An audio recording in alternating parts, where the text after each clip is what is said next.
Bitcoin is a solution to the meta problem of corrupt money. And another way to say that, maybe it's just a solution to a lot of problems. The money that is corrupt or not working or broken, I know you don't like all these terms, but like whatever, central banking is upstream from so many of the problems. So if we can fix this one, we can fix so many of these downstream problems. And I want to hear your thoughts on that. First, I'll read the excerpt here. And this is a bit of a long one, but it's really good. Starting on page 220, you write, "This is where our moral imperative transitions from exposure to construction.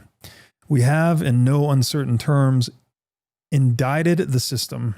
Now we must show that the real liberation is neither naive idealism nor an impossible dream.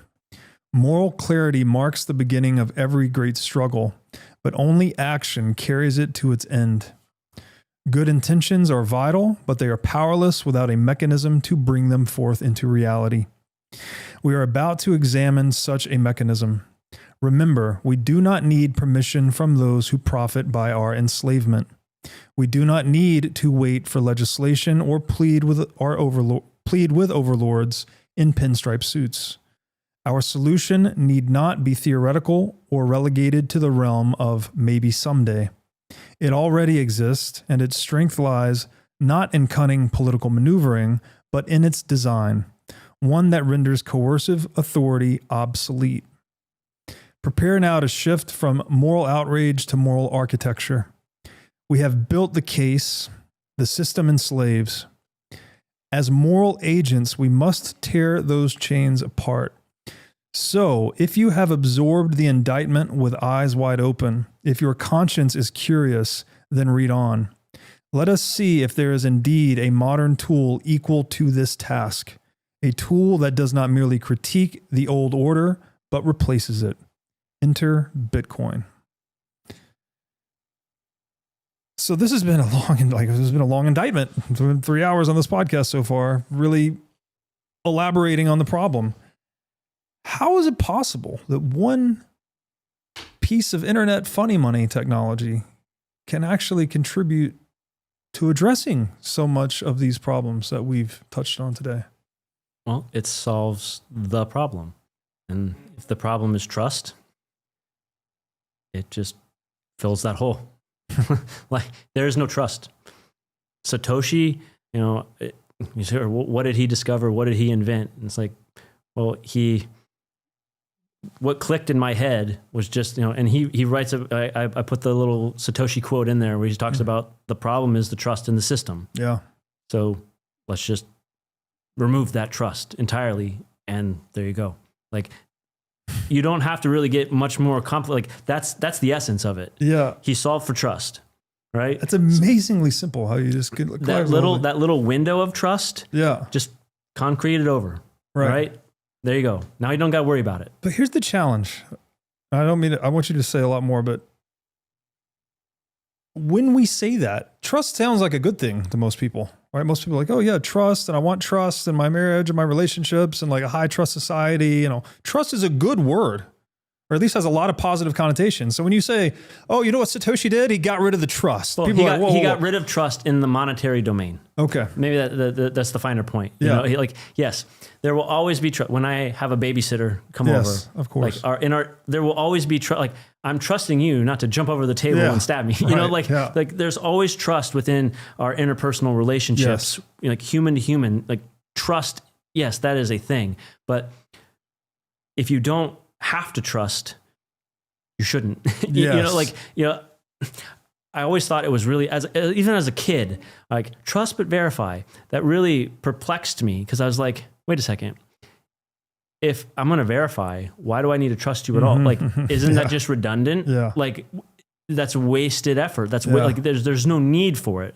If I can verify, something, there's just no need to trust at all. That's right. So wasted effort. In the monetary domain, Satoshi sealed that off. Like, it's immutable, it's incorruptible. Like, that's what, if it is immutable, if you know that, like, nothing can change this, then there's never, there's just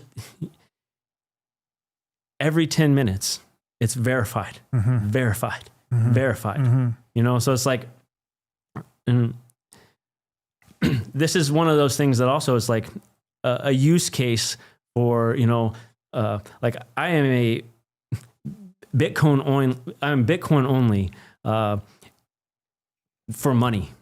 You know, and if you want to create some little token that has some niche utility and like some little thing, it's like, I'm fine for that as long as you don't attach any monetary premium to it, as long as it's not a mechanism to try to scam other people that put monetary premiums on it. And like, it's like, you know, it's just like an arcade token, you know, if it serves a function in your domain that does something, it's like, that's great. And well, what could be a domain? Like, what is an actual use case for, you know, applying this cryptographic, you know, verifiability to things? It's like, I don't know. Why don't we do that for voting? You know, why do I have to trust an election? Like, anytime I can remove trust from a domain, we should do it.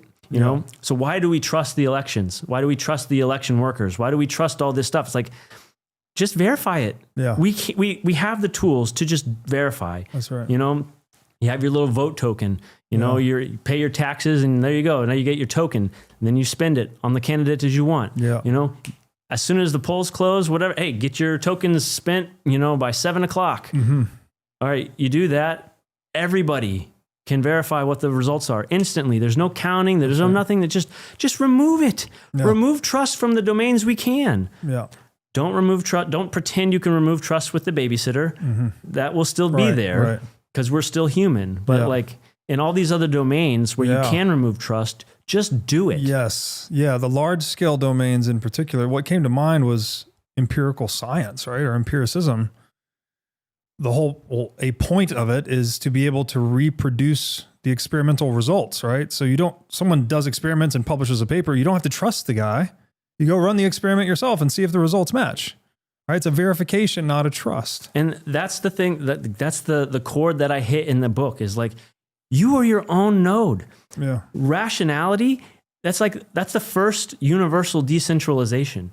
You verify reality for yourself. Yeah. Don't trust me. Like all this stuff, the logic, that's just objective, you know, ifs and thens and forms and like just arguments. You can look at that. Go look at all the data on the Fed, all the webs, like, go look for yourself, verify for yourself. Don't trust when you don't have to. Like that idea of being your own node, like you are. Rationality is a node. Yeah. Oh, that's beautiful. And again, there's a lot of intellectual groundwork to do before that sentence lands true with someone, but it could be summarized as that, right? Bitcoin removes trust from money. And, you know, again, that may sound like an esoteric thing to say unless we've kind of done the work to understand what these words mean, but that turns out to be an unbelievably gigantic problem solved. Yeah. Because why? Because what happens when you do have trust in the money and then the trust is broken, it's the social glue becomes dissolved, right? So social organization, a civilization collapses. So what we've created is like an undissolvable, if that's a word, indissoluble, I don't know, whatever the word is, social glue. That's what Satoshi created. Yeah. He planted a monetary system in an immutably ethical pot of soil. Yeah. You know, like what else can grow from that except the maximal, you know, it's going to, I don't think that Bitcoin transcends, like human beings don't transcend their humanity. Yeah. I just think Bitcoin fully actualizes all our latent potential. Thanks for watching. If you enjoyed this episode, click here to find more just like it, and here to find our most recent episode. Also, make sure to like this video to help shine light on the corruption of money, and be sure to subscribe to this channel to stay connected.